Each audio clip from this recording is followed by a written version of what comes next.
My name is Andrew Coe. I'm an assistant professor in the Department of Political Science at Vanderbilt University. I have a PhD in political science. My published research is to do with the politics of the spread of nuclear weapons, economic factors that affect whether violent conflict happens and how it turns out, and the costs and benefits of alternative foreign policy tools like sanctions or invasion or supporting proxy forces. Before I was an academic, I worked for a think tank in Washington, D.C., mostly doing studies on issues related to nuclear strategy, the spread of nuclear weapons, counterterrorism, risk assessment for the Department of Homeland Security. My views do not represent and are not endorsed by any organization I work for, much less the US government. They're simply my private views, personal views anyway.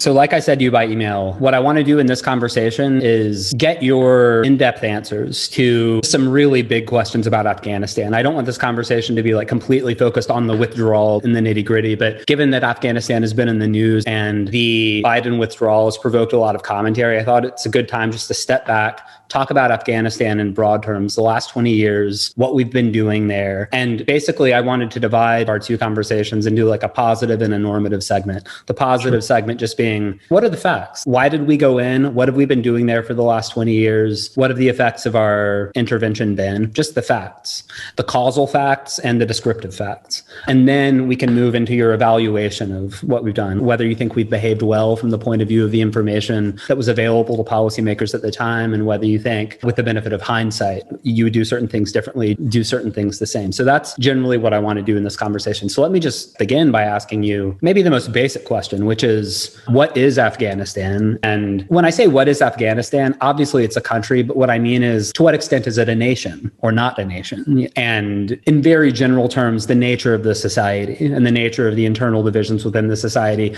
where the Taliban fits into that and when it came into power. Maybe we should just say a little bit about that to set the stage for 2001. Afghanistan as a national state, a country with a recognized government and so on, is a fairly recent vintage. I mean, it becomes a sovereign state in like the late 19th or early 20th centuries. Before then, it's not necessarily the same territory that it is now. It's often split up into multiple groups or attached to different empires. Earlier on, it's the source of certain empires. It becomes a country somewhere in the beginning of the 20th century. And I think from then to the current time, it's a multi-ethnic society where there's this extremely rugged terrain that makes it very difficult prior to the building of modern roads to move from one region of the country to another. And as a result, people living on either side of a very difficult to pass mountain range develop very distinctive cultures and don't necessarily think of themselves as belonging to the same political or social entity. You know, it's sort of one of these composite countries that experiences quite a bit of civil conflict over the course of the 20th century as, you know, one of these groups gains political dominance, the others resist its rule and the perceived transgressions against their culture or interests, and the place trades hands a fair amount. And it's also in a buffer area between Iran and, you know, previous Persian empires, India and Pakistan, and previously the British Empire and previously the Maurya Empire and so on. It's invaded by the Mongols at some point. It's often referred to as the crossroads of Asia. It's incredibly difficult terrain, which means if you manage to conquer the place, you often don't manage to hold on to the whole thing for very long until like somebody manages to break free, like using the natural defensiveness of the terrain. It's, I think, been pretty difficult to govern for most of its existence. For most of the 20th century, it's a monarchy. There's a king. There are, you know, the usual politics of kings, like, you know, king gets assassinated or deposed in some way or abdicates. There are coups. Eventually there's a coup and a group takes charge of Afghanistan that ostensibly identifies with communism, PDPA. It's some roughly Soviet-aligned faction within Afghanistan that takes control. The Soviet Union, of course, is very happy about that. The United States, not so happy about that. There's infighting within that communist group. One of the factions ends up assassinating the current leader and replacing them. In response to that, the Soviet Union decides that it's going to intervene to try to put its favored faction in power and have the place be more stable because it's on the border of the Soviet Union. So the Soviets end up invading, have 10 years of pretty nasty insurgency, not so dissimilar to what the US and its allies have experienced for the last 2 decades. The Soviets don't achieve decisive victory. I mean, they take over the place and install a preferred government, but it doesn't go all that well for them. They decide it's not worth the cost, withdraw in 1989. They leave behind again, ostensibly communist government that ends up falling within a couple of years. And then there's a pretty nasty civil war. During that civil war, a new faction arises that becomes known as the Taliban because the word means students. Originally, they were students at religious schools in Pakistan who are from Afghanistan, come back to Afghanistan and begin organizing a faction to try to take the place over and install a stricter, more rigorous Islamic government. And they end up mostly succeeding during the 1990s. And I think by the end of the 90s, they're in charge of like 90% of the national territory. And this Northern Alliance has the other 10%. Okay, now you have this government in power that's heavily composed of people who have connections in Pakistan, are quite zealously religious, have experience of fighting in the civil war, in the insurgency against the Soviet Union during the 80s, have connections to people of similar beliefs elsewhere in the world, especially the Middle East. And, at some point in the 90s, Al-Qaeda, who had participated in the war against the Soviets in Afghanistan, gets run out of East Africa and asks the Taliban for sanctuary. And, these guys, they know each other from the war with the Soviet Union, that, they have, I think, a certain amount of the camaraderie that comes from experiencing pretty nasty war together. The Taliban says, yeah, okay, you're welcome. And, here we are. How would you characterize the political system under the Taliban and also the ideology of the Taliban? I haven't spoken with a lot of members of the Taliban. In fact, I've spoken with 0 members of the Taliban. But, my impression is that it is a firm believer in a strict interpretation of Islam that requires no separation between church and state, as we would call it. It demands that political authority over Muslims be the religious authority over Muslims, and that politics be run in accordance with, as they see them, the dictates of a pretty old brand of Islam. It's shorn of anything that in the West, I guess, we would call progressive elements. So the idea is like the social codes of centuries ago are the correct social codes. They are the ones prescribed by Islamic law, and they are what should be maintained and enforced. And that is, in fact, the ideal. Again, to put it in our terms, it's a totalitarian governing ideology. The idea is like the government should be central to all life in the country and should regulate everything from, the economy and international affairs for the country all the way down to individual behavior. So according to their interpretation of these rules, women are not allowed to be educated. So that would be a pretty big difference for girls in Afghanistan who would otherwise be attending school. Things like drinking are to be severely discouraged. It's prohibited in traditional Islam, not necessarily so in all Afghan cultures. Standards of dress are very different. So, women have to cover up. What about something like freedom of worship? Islam is the one true religion, and that is the religion you have to sincerely believe in. My impression is like that there's a very small percentage of the population in Afghanistan that's not Muslim. It's very small. I think it's like under 2%. But obviously for those people, it makes a big difference whether the government is, Islamic but tolerant or Islamic and extremely intolerant like the Taliban. And it's also true that there's a pretty substantial minority of people in Afghanistan. I think estimates range from like 10 to 20% who are Muslims, but they're Shia Muslims instead of Sunni. Mm-hmm. So the Taliban are Sunni. They think that's the only correct version, that is the correct version of Islam, and all other versions of Islam are apostasy and subject to severe punishment. And so for that 10 to 20% of the population, this is not great. It means you are not free to engage in your faith as you see fit. I imagine there were also changes for middle-class educated segments of... That's right. So I think for those who, whatever religious faith they adhere to, don't necessarily let their religious faith determine everything about their daily behavior, there's also a change where like suddenly, if you're a woman, whether you're a Muslim or not, whether you're Sunni or not, you can't go out in a dress. That's against the rules. And under the Taliban, you've committed a crime if you go out and not in the appropriate dress. Why did we go into Afghanistan in 2001, and what did we go in there to do from your point of view? The United States went into Afghanistan in 2001 because Afghanistan's government was harboring the leadership and most of the resources of the group that organized the 9/11 attacks. The attacks happened, the US sort of quickly figured out who's to blame for this, already knew that those people were being given sanctuary in Afghanistan by the government at the time. And President Bush issued an ultimatum to the government, the Taliban, saying, I think there was like a list of demands that was like, you got to hand over the following people who we have strong evidence were involved in planning and organizing these attacks. You got to agree never to host this group again. You got to kick them out or stop giving them sanctuary. And at least the initial response from the Taliban government was basically like, no, sorry, they're here under our hospitality. Our cultural laws require us to give them sanctuary. We can't hand them over. And so the US said, all right, that's it. You have to go then. And began organizing an offensive by the Northern Alliance, which was this group of Afghans who opposed the Taliban government and, giving them intelligence and money and weapons and assistance, and eventually like actual US troops to take over the country and overthrow the Taliban. That's at least why the US got in. The objective was like, here is this group that has done this terrible thing to the United States, and we both need to bring the actual individuals involved in this to justice, which requires getting hold of them and, trying them. And we want to make it so that like there was a recognition that doing this kind of attack, like the 9/11 attacks, gets a lot easier if you can rely on the resources of a national government. And so the US had in mind this idea that we have to demonstrate that for governments elsewhere in the world and for the one in Afghanistan, it's unacceptable to allow these groups to engage in these kinds of things from your territory. And we want to create a norm that says, in general, states are responsible for this and need to prevent these things from happening.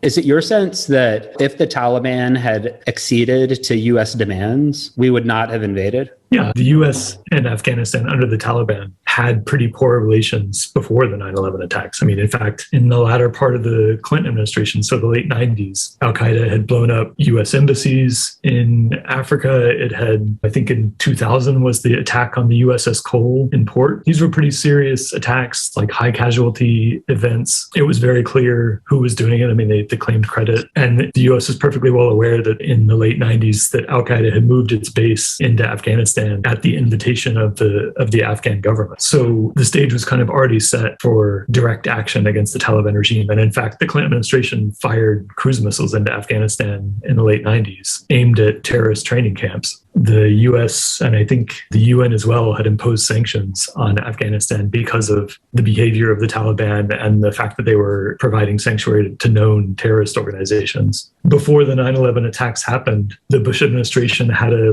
big policy review on what to do about Al-Qaeda and related groups and their sanctuary in Afghanistan. And apparently the decision had been made that the United States should begin a covert campaign to assist the Northern Alliance to help them try to overthrow the Taliban government, because it was recognized that the Taliban were giving sanctuary to Al-Qaeda. Al-Qaeda had already organized a number of pretty nasty attacks against the US and its allies. But nonetheless, I think had the Taliban handed over everybody on the list of names the US would have given them and said, we're not going to allow training camps for terrorists anymore. We're not going to allow, members of known groups kind of on the US list of bad guys to be here. The United States wouldn't have a lot of reason to invade them at that point, and the US would have gotten most of what it wanted. You have a clear account of the factors that led the US to go in. The motivation was to prevent terrorism by disabling Al-Qaeda and by showing other governments that there would be hell to pay if they harbored Al-Qaeda or similar groups. What was the international view on what we were doing? And what was the alliance story? There was immense support among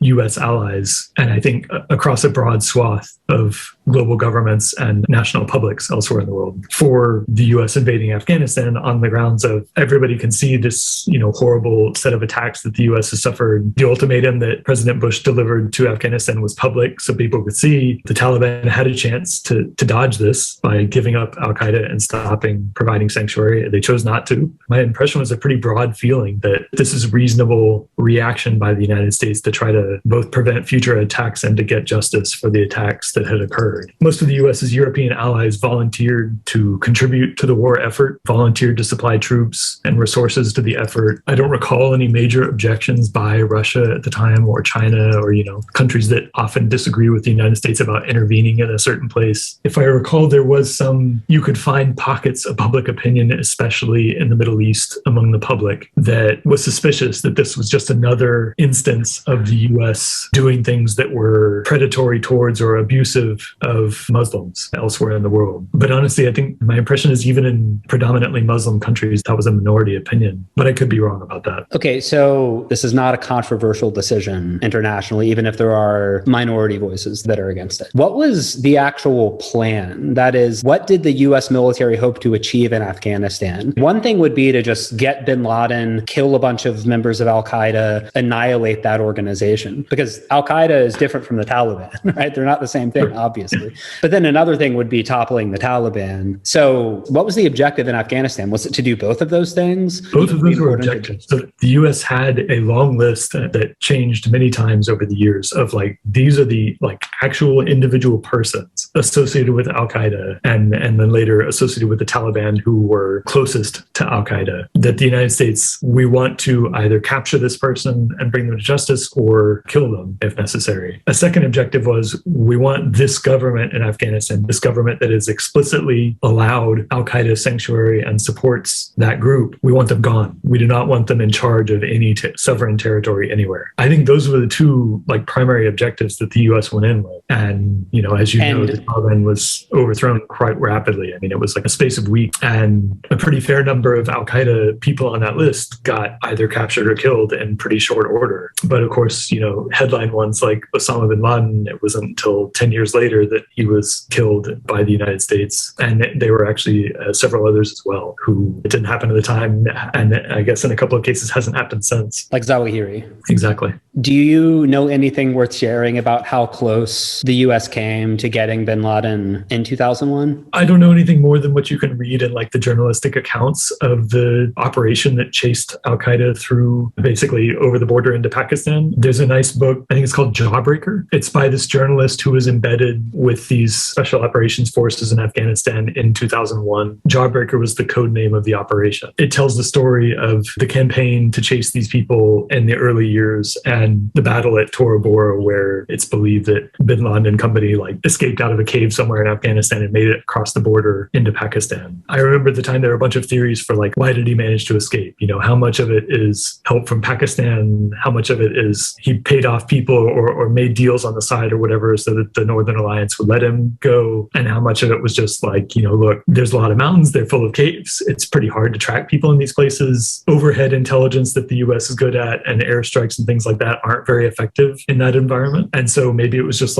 really hard to actually find this guy and get him before he could get across the border. I don't know what the scholarly consensus is on that at this point, if there is one. But in any case, he got away. Quick question. On a scale of 1 to 10, how successful do you think the US was in achieving its explicit objectives in those early months? Because the US did topple the Taliban. And as you said, it did kill a lot of Al-Qaeda operatives, although obviously not Osama bin Laden. So not getting Osama bin Laden means it's definitely not a 10. Maybe that means it's not even a 5. I don't know. But it's my personal opinion. I think it's not an unfair read of the evidence that it's roughly a 9 out of 10, because a regime that was supportive of Al-Qaeda and groups like it was eliminated. The Taliban were overthrown. They were overthrown very quickly. And for a very long time after, there was no government like that in Afghanistan. For 20 years, there was no government like that in Afghanistan. A lot of the kind of key leadership and management of Al-Qaeda were either killed or captured. And the ones who weren't killed or captured, and more generally, the organization that remained, had to spend so much of its effort not getting assassinated or struck by a drone missile that they had very little left to spend on things like planning attacks or carrying out the stuff that actually motivated the US intervention in the first place. So there were lots of reports that came out in the years after 2001 analyzing how the entire organizational form of Al-Qaeda had shifted, its level of resources had radically changed, the way it went about operating operating radically changed. And it was clear that all of these changes were a result either of losing key people or of the reactions of people who were left to the threat that they were going to get killed or captured at any point. So what we saw was that the organization goes from being a very kind of hierarchical, top-down, formally planned kind of thing to something that's much more based on loosely organized cells that are largely anonymous to each other in order to hide more effectively from the United States and its allies. So the decline in attacks explicitly linked to Al-Qaeda was enormous. The decline in the kind of like large-scale, well-organized attacks like on 9/11 was precipitous. And today, like the organization is a kind of pale shadow of its previous self. And it's people who were its competitors in an earlier era are now the dominant players in Islamist terrorism.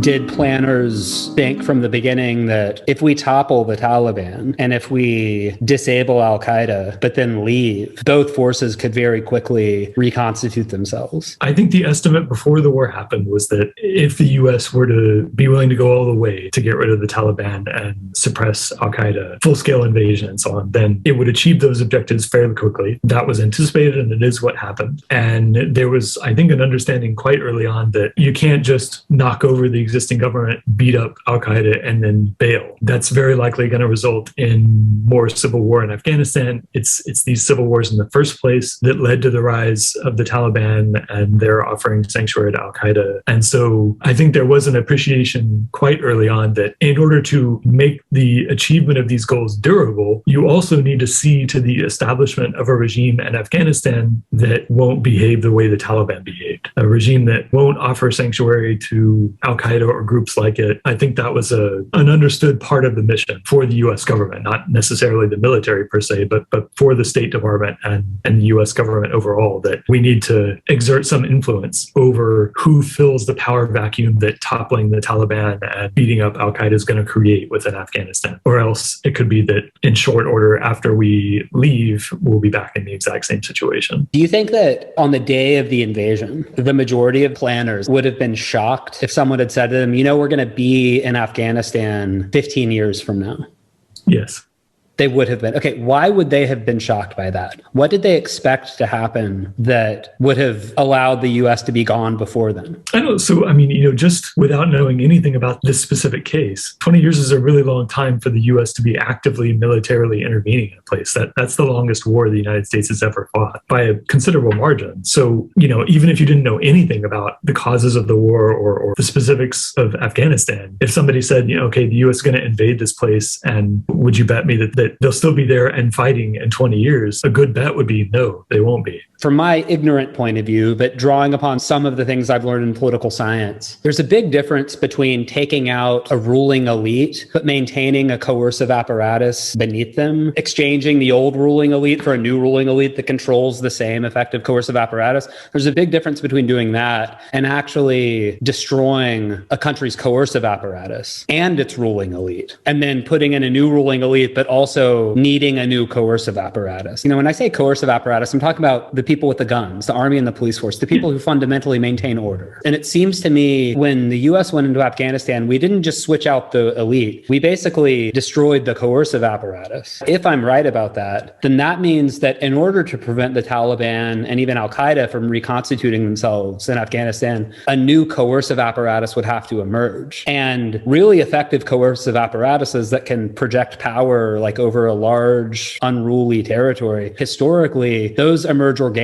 over long periods of warfare. It's very hard to create one or even use financial incentives to create one, because you can pay soldiers, but you can't really give them fighting experience, and you can't really give them the commitment to an idea, a national idea or some other kind of idea that would actually give them non-material incentives to sacrifice their lives in order to maintain order in their country. The point I'm making is that if what I just said is true, it might not be that surprising that we would need to stay there to provide the coercive apparatus. So to put it in that framework, so I think before the US comes in, it's the elites of the Taliban who are in charge of the place. They have a coercive apparatus for running the country. Now, Afghanistan then and now is, among the very poorest countries of the world. And a highly effective coercive apparatus costs money. And, if you've got a society as impoverished as Afghanistan's, there's a sort of budget constraint on the coercive apparatus, which is pretty strict. I think it's fair to say that the coercive apparatus in Afghanistan was fairly bare bones before the U.S. came in. But it was clearly the strongest dog in the pen, so to speak, yes. right?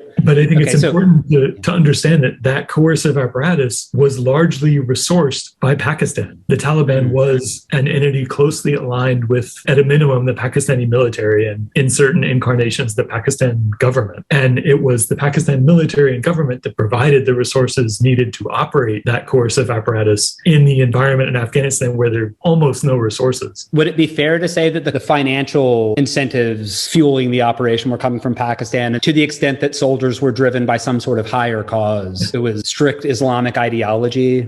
Yeah, I think it's fair to say that the capabilities are largely coming from Pakistan and partially coming from, revenue extraction from Afghanistan. Things like, the Taliban controlled most heroin cultivation in Afghanistan, and you got a fair amount of government revenue from that. But the will that, united people under the banner of the Taliban and gave them a certain amount of popular support was belief in the brand of Islam they were selling. So when the U.S. came in, it is fair to say that the U.S. threw the Taliban elites out of power and picked another set of elites within Afghanistan who had been elites with serious influence in Afghanistan before the Taliban came along, put them in charge of things, and displaced at least the capability part of the Taliban coercive apparatus back to Pakistan, but didn't really destroy it, because as long as the Pakistani government still sees benefits from having this entity in control in Afghanistan, it could always be moved back to Afghanistan if the U.S. wasn't standing in the way. But what about the new coercive apparatus in Afghanistan?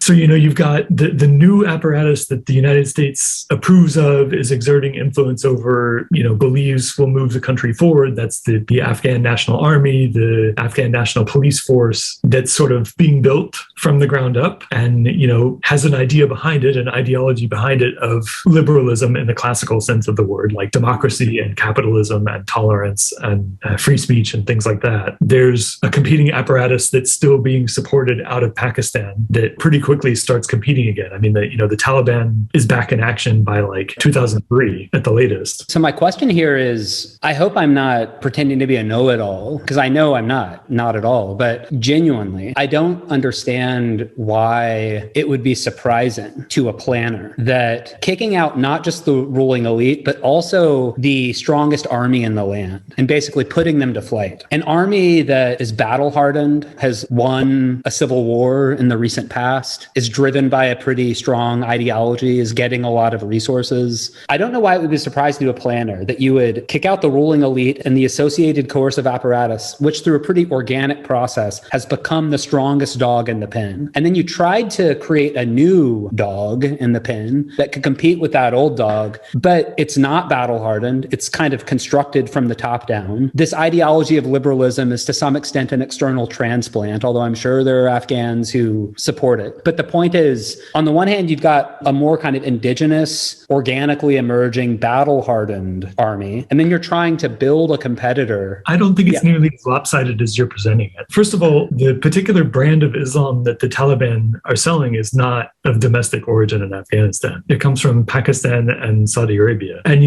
many of the members of the Taliban are not Afghans. They're Pakistanis. They're foreigners. I mean, people who would be recognizably foreign to an Afghan. To be clear, I'm not saying that the Taliban ideologically are representative of Afghanistan. It's more that the members of the ruling elite and the army, I think, to a large extent, are true believers in a particular set of ideas, even if those ideas are not representative within Afghanistan. And true belief among the leadership and the rank and file is very important for armies to be effective, right? It means you're not just driven by your paycheck, but to some extent, you're willing to die in the service of your ideals. So here's my point. If there were a comparable number of people in Afghanistan who were as committed to liberalism and maybe to a different conception of what Afghanistan could be, who believed as strongly in liberalism, as you put it, as the members of the Taliban believe in their version of Islam, well, then I would say that in conjunction with resources from the United States and other countries countries would mean that you could create a coercive apparatus capable of contending with the Taliban and preventing it from coming into power, even if U.S. troops got out. But it seems to me that you can't manufacture that kind of commitment. I get where you're going with this, but I still think you're missing important parts of the equation that make the issue much more balanced than the portrayal you've given. So one thing to keep in mind is that it was the case in 2001, it was the case again in the late 2000s, and it was the case as recently as 2015, when public opinion surveys were done in Afghanistan, that the United States side of the conflict had far higher popular support than the Taliban side. That has remained true throughout the conflict, and it's not close either. It's like,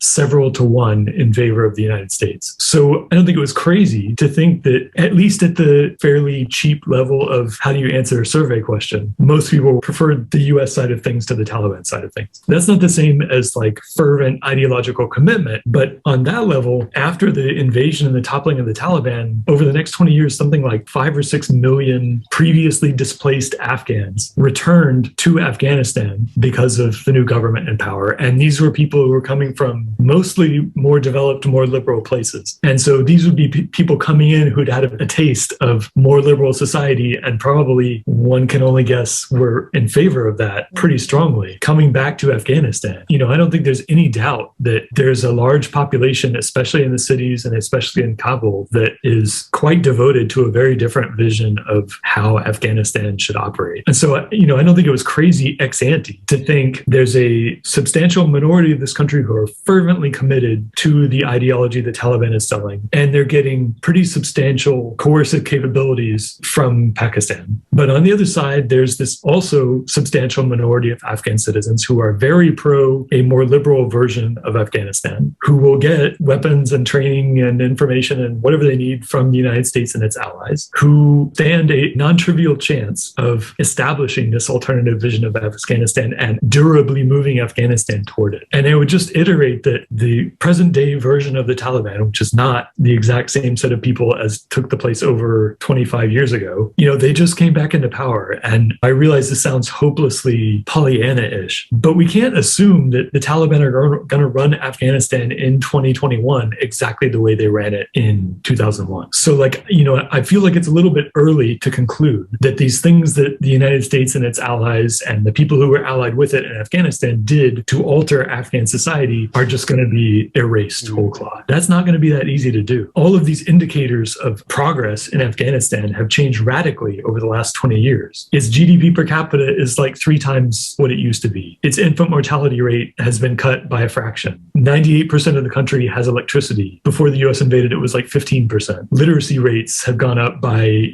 a factor of several. It is a different society now than it was in 2001. Now, none of that's a guarantee that the Taliban won't go in and have the resources they need to expunge all that. But it's not going to be a trivial thing for them to do. And I don't expect it's going to happen instantly. So it's just not the case that, any objective person could look at this in 2001 and say, sure, the US can come in and knock down the Taliban and Al-Qaeda. But, the second you step away, it's just going to go right back to the way it was. I don't know that that's true now. If I were to just ask you this simple question, I'm curious what answer you would give. Simple question is, what factors have caused the US to remain in Afghanistan for the last 20 years? What have we been doing there? I think it's a fair summary to say that what we've been doing there after the first few months of the invasion is trying to shift circumstances in Afghanistan in a direction that we think will make the achievement of our original goals more durable. So we've been trying to alter conditions in Afghanistan so that it becomes less and less likely in future to ever have a regime like the 2001 era Taliban again, and to ever give sanctuary again to a terrorist organization like Al-Qaeda. That's what we've been doing. As to why we've been doing it so long, I think it's a combination of in any country where you have a military intervention and then an attempt to alter the society and its institutions after, it's never going to be the case that you arrive at the point where you're like, I'm done. No matter what happens from now on, I'll never have to worry about a threat from this country again. That wasn't the case when the United States handed sovereignty over Japan back to the Japanese. It wasn't the case when, West Germany was given full control over its policies again by the United States. The temptation hesitation is always to stay a little longer, to push a little further, to try to move the future path of the country in a direction you favor. And I think the second thing is that precisely to the extent that you don't feel confident yet, that you've successfully shoved the country over to a different path, there's hesitation to leave, both because of the chances that it might go back and because of the kind of politics of being the president that gave up on this.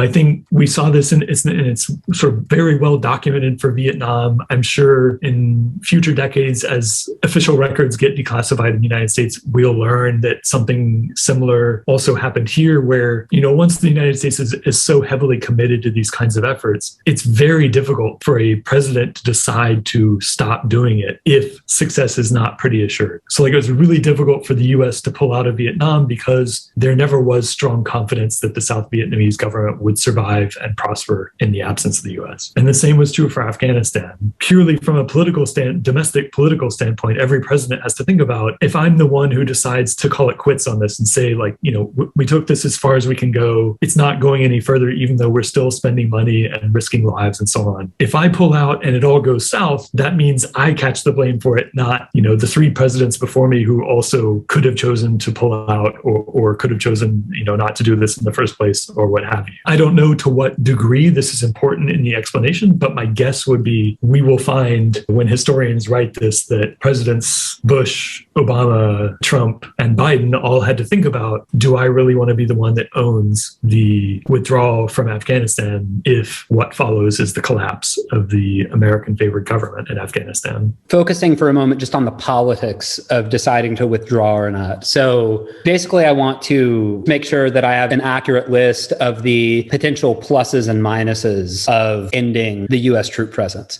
The potential pluses are, I think a lot of Americans want us out of there. Other things being equal, right? So actually, there's something to be gained, at least potentially, by pulling U.S. troops out.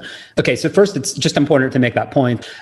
You should be clear that it's not just domestic politics either. Even purely from a what's good for America perspective, staying in Afghanistan costs a lot of money, puts a lot of American lives at risk, entails committing scarce resources to this thing instead of to other things they might be valuable for. Presumably that's why the American public overwhelmingly favors withdrawing from Afghanistan. They see these costs and think it's not worth it. Now, the political costs of pulling out, earlier, maybe a few minutes ago, I think you might have said that no president wanted to be the president who gave up on Afghanistan. When I think about the costs of pulling out, I thought the main cost was that the status quo pre-US invasion could reemerge. I thought it was the risk of that made pulling out costly, not the optics or reality of just giving up. Or maybe those are the same thing. I think they're closely related. So I think the cost of pulling out is that you are potentially setting in motion a chain of events that will change the situation for the worse. So pulling out means accepting some risk that the Taliban or something like it is going to come back into power, that the Taliban might be just like it was in 2001 again, or even if it's not as bad as that, still a lot worse than the American-favored government. There's no avoiding that you are effectively abandoning someone that you declared a U.S. ally, which has reputational consequences that the American public cares about. And it also runs the risk that, whether any of that happens or not, the withdrawal itself can come with a certain amount of chaos, as we've seen, and you are likely to get blamed for that chaos, whether it was avoidable or not, which is also what we're seeing.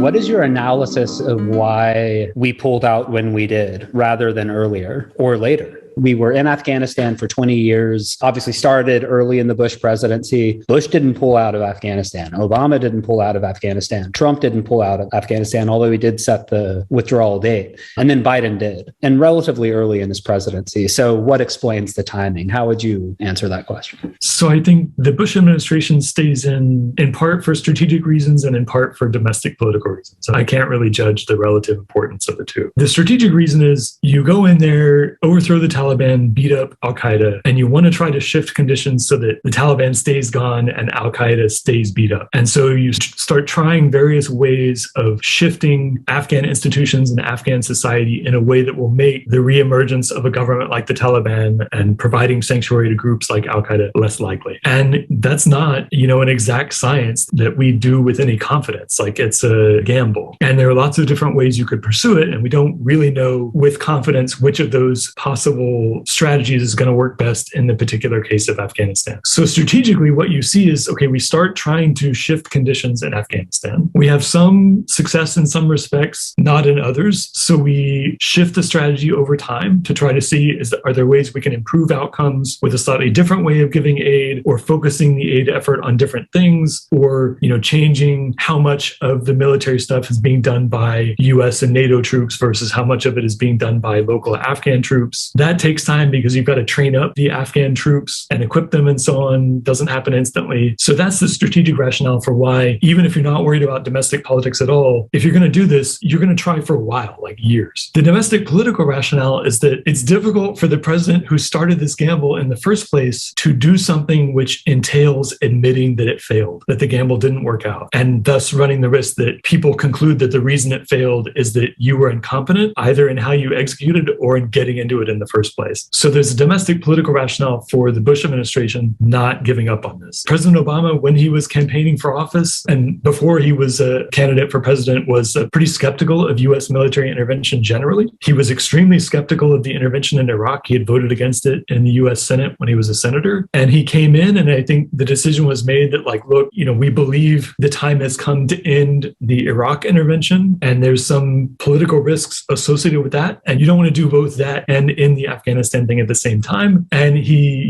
heard a pitch from advisors and generals saying, we actually think we could still make some pretty good progress in Afghanistan if some of the resources that had been devoted to Iraq are devoted back to Afghanistan. So that was tried in Obama's first administration. And it takes time to actually make that happen and to see whether it's working or not. So that takes us into the second Obama administration. But I think even by that time, reasonable people were starting to become skeptical about, can we actually do much better than we are currently doing in Afghanistan? And if we think we can't do any better, aren't the kind of continuing costs of this starting to outweigh the benefits of continuing to do it? And I think what happened over time during the second term of the Obama administration is that skepticism got more and more widely believed and intensified with the kind of increasing corruption of the Afghan government, the seeming persistence of the resurgent Taliban, despite all the different things the U.S. was trying, the very large expense of the surge of troops in the Obama administration back into Afghanistan.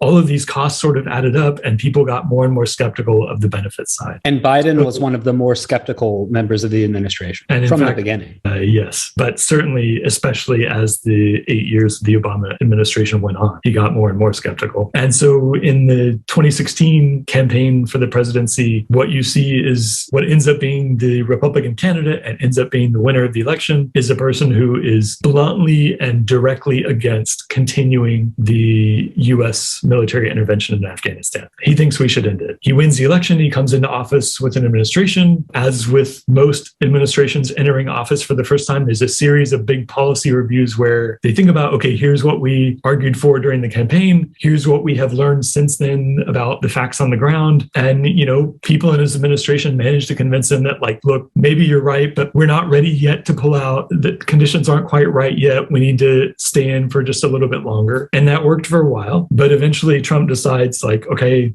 that's the end of it. We're definitely doing this. He makes a deal with the Taliban essentially they're vulnerable while they're moving. So it's a time of particular danger for US forces as they're being withdrawn. So he makes a deal with the Taliban essentially to protect them during that time. And for what have to be domestic political reasons, sets the deadline for US withdrawal after the end of his first term, where presumably the idea is, okay, either I, Trump, win the election, I'm reelected to the presidency, I will then do this at the beginning of my term, bear whatever costs come from doing it and recover from it in the rest of my term. Or I lose the election and that means now it's somebody else's problem and I don't have to worry about the political costs of it. So there's strong domestic political reasons to make the decision to withdraw, but then set the timing for actually doing it to be after the next election. So then Biden ends up winning that election, comes in, he's relatively early in his term and already on the record as supporting withdrawal. And so goes ahead and goes through with it. And I mean, he puts it off a few months from the deadline that the Trump administration had set, presumably to get some more kind of planning in place and get ready, and then actually does it. One very crude thing that Obama, Trump, and Biden have in common is that they get elected and they're somewhat skeptical of Afghanistan. And yet, one thing you'll hear in a lot of the commentary is that these presidents come in, they're skeptical, and then the Blob, or like the military brass, convinces them that they should stay. One difference between Biden and his predecessors is that he had seen a lack of progress for longer. But for the purposes of analytical clarity, we might ask ourselves, what do we think would have happened if Biden had been elected in 2008?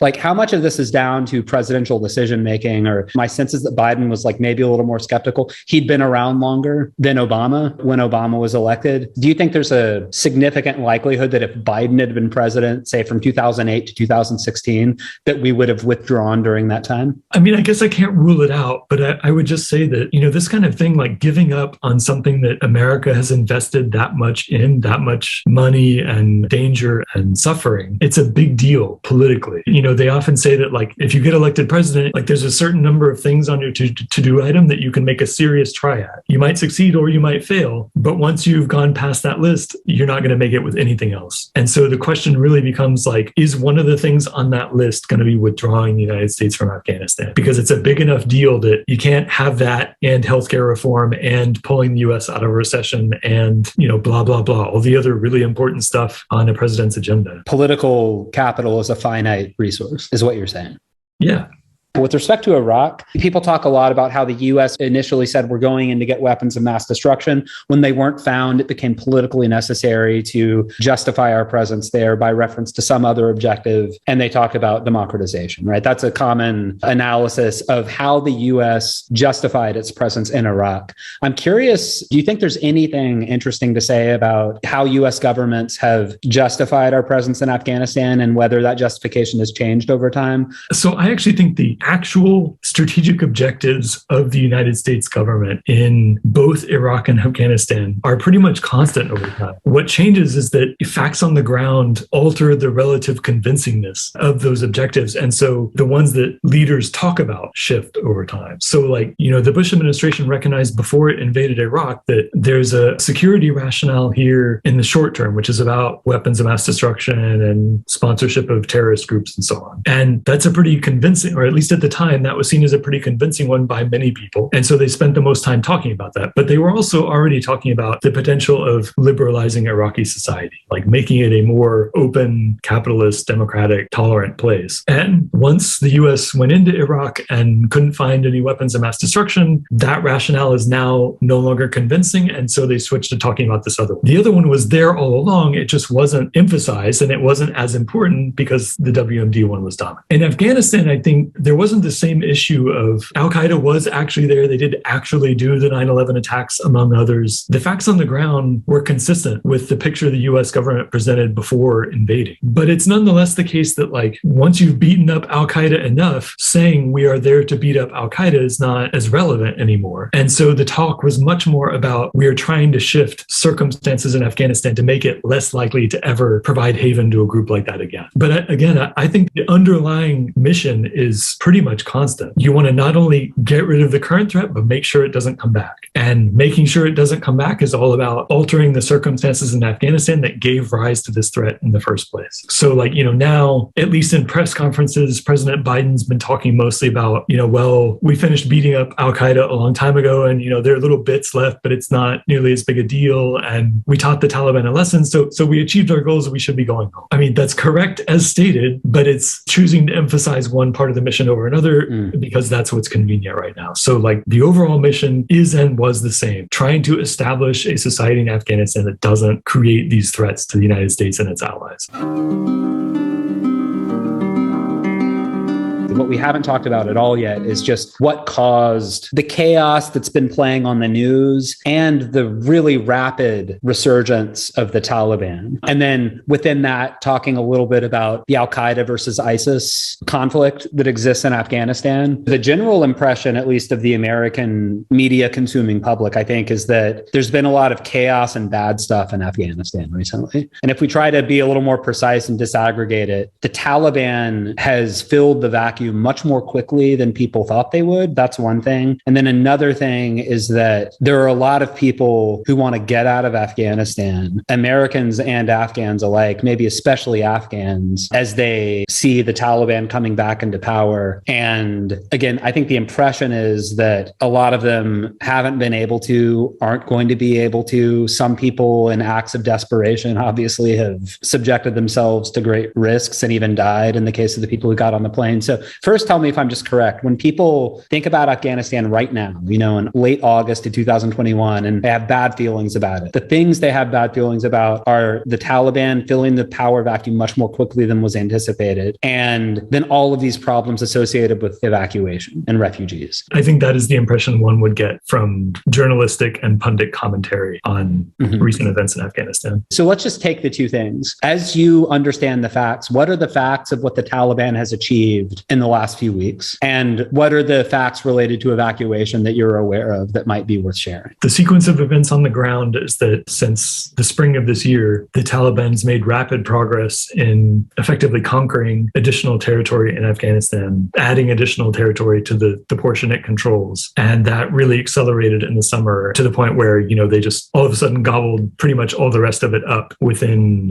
a handful of weeks in July, August, including sacking the capital in August, with the result that the recognized Afghan government, its top leadership has fled. Much of the rest of its officials and rank and file have either fled or are in hiding or are attempting to find a way to coexist with the new Taliban government. And the army is completely dissolved? The bulk of the army, the regular forces of the Afghan army, has either been defeated or in many cases surrendered, whether that comes in the form of desertion or like large-scale surrender units. Both have occurred a lot. There are substantial elements of the Afghan military that are still resisting. They've joined the new resistance around the Panjshir Valley. And then arguably the most elite unit of the Afghan military, its Special Operations Forces unit, is still resisting, and at least until a couple of days ago was really crucial to assisting the U.S. with the withdrawal. And my understanding is part of that was a deal that many of them would be withdrawn with the U.S. forces and, given refugee status somewhere else. Okay, first of all, so the U.S. is completely out. There are no U.S. troops in Afghanistan right now? No acknowledged U.S. troops in Afghanistan. Okay.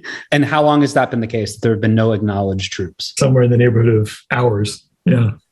Yeah, amazing. Okay. Now, there are unacknowledged troops there? I don't know, but it's not uncommon for the U.S. to have covert operatives still in the country. So in terms of naked power on the ground, do you have a rough sense of the percentage of Afghan territory that the Taliban coercive apparatus is in control of now? I don't have an exact figure, but the bulk of it, the majority of it. And if we're trying to list the actors on the ground who have coercive power, who are opposed to the Taliban in Afghanistan right now, first of all, since we already mentioned them, maybe some U.S. covert, although I don't know if they would be opposed to the Taliban. That might be something worth discussing, but could we try to list them? There's ISIS. You mentioned the special ops from the Afghan National Army. You've still, I imagine, got the Northern Alliance elements. After the Taliban, I would say it's still the case that the most powerful actor in Afghanistan is the United States. I mean, the fact that we don't have troops there doesn't mean that we can't fly drones overhead or strike aircraft or what have you, and potentially exert a pretty fair amount of coercive power. But within Afghanistan, I think the next most prevalent force is this currently coalescing resistance based around a couple of people who were high officials within the previous government that has already announced itself as a front against the Taliban. And surely what we'll see over the next few weeks is that if this new front manages to resist being annihilated by the Taliban,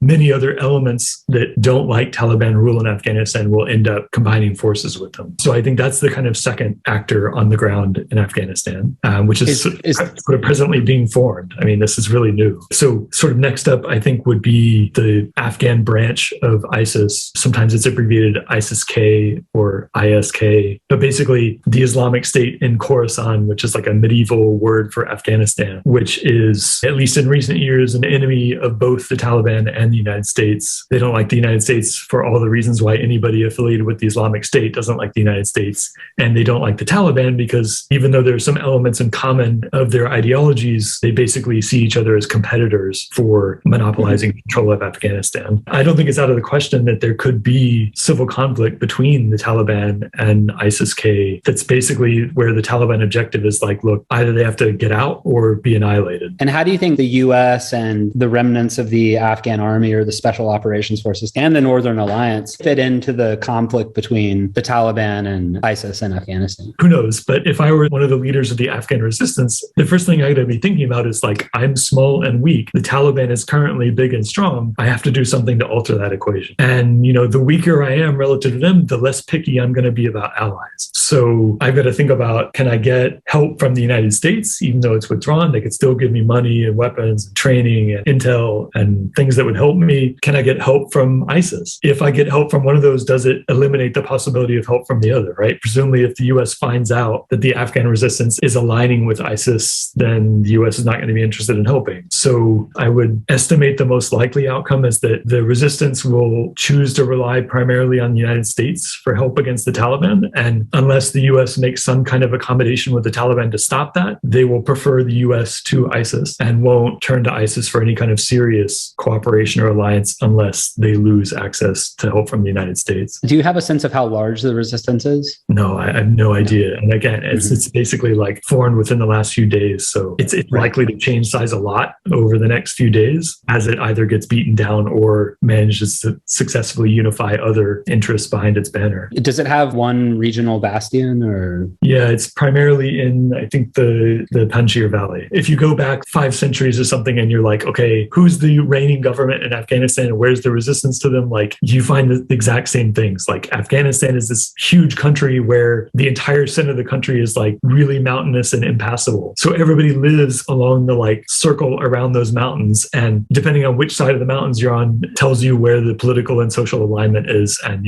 so if the south side of the mountains are in power in Afghanistan, then the resistance is coming from the north side. And if the north side's in power, the resistance is coming from the south. Like, it's been that way for many centuries. Facts related to evacuation and refugees for any listeners who might be interested. Set aside what you think about how the US has done. Just what do we know? Up until recently, there's a certain number of American citizens in Afghanistan. Some of them are there working for the Afghan government or the US government or allied governments or development agencies. And they're there as part of the international effort to change conditions in Afghanistan. Some of them are, like people from Europe or the United States who are there to visit family. Like they left Afghanistan in some earlier period, became citizens somewhere else, but they still have family in Afghanistan. And, some of them are just like tourists, business people kind of going about their business in Afghanistan. And I think it wasn't until pretty recently that the Biden administration released some kind of estimate of exactly how many American citizens were in Afghanistan at the time. And I forget what the number was, but it's tens of thousands. And my understanding is that the vast bulk of those Americans have been successfully evacuated from Afghanistan now. There's also a bunch of people who are citizens of allied countries, Britain, France, Germany, Middle Eastern countries, etc., who were also part of the international effort and now want to get out, that the Taliban's in charge. Again, my impression is that most of them have been withdrawn or will be shortly. There's a pretty substantial set of Afghan citizens who were known to directly contribute to the international effort. So these are people who were, working as contractors for the US government or NATO or the international force in Afghanistan, people who were working as translators, bodyguards for VIPs and so on. Lots of locals were hired to do these things, and they want to get out because they don't want to live under the Taliban, and also independent of that because they think the Taliban might punish them for their assistance to the international effort. And then there are a bunch of Afghans who may not have had a whole lot directly to do with the international effort, but don't want to live in Afghanistan under the Taliban. They want to get out. So,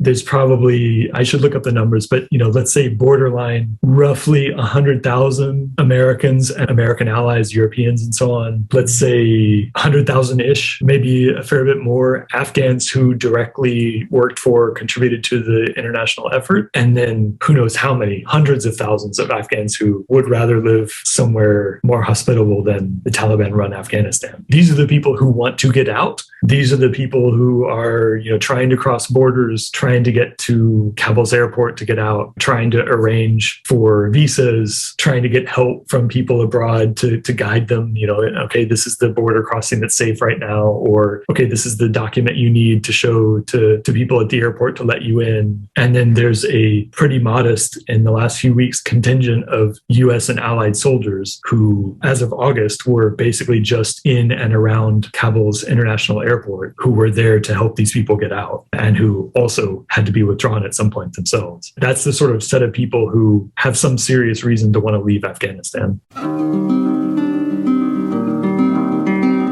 In preparation for this part of our conversation, I listened to a few podcasts, Ezra Klein hosting, Robert Wright. Robert Wright, I know that he wrote this book, The Moral Animal, on evolutionary psychology, but I've learned in recent weeks that he's also an avid analyst of American foreign policy. Identifies himself as on the left side of the political spectrum, although not radically so. Very critical of the US foreign policy establishment, which he refers to humorously but derisively as the Blob. Then I also listened to Coleman Hughes' conversation with Amy Chua. Based mainly on those two sources, I constructed a sort of synthetic argument. It's not my argument, it's just an argument that I think would be really good to engage with. And so what I want to begin by doing is just laying out that argument. And then I'm going to ask you a bunch of questions about it.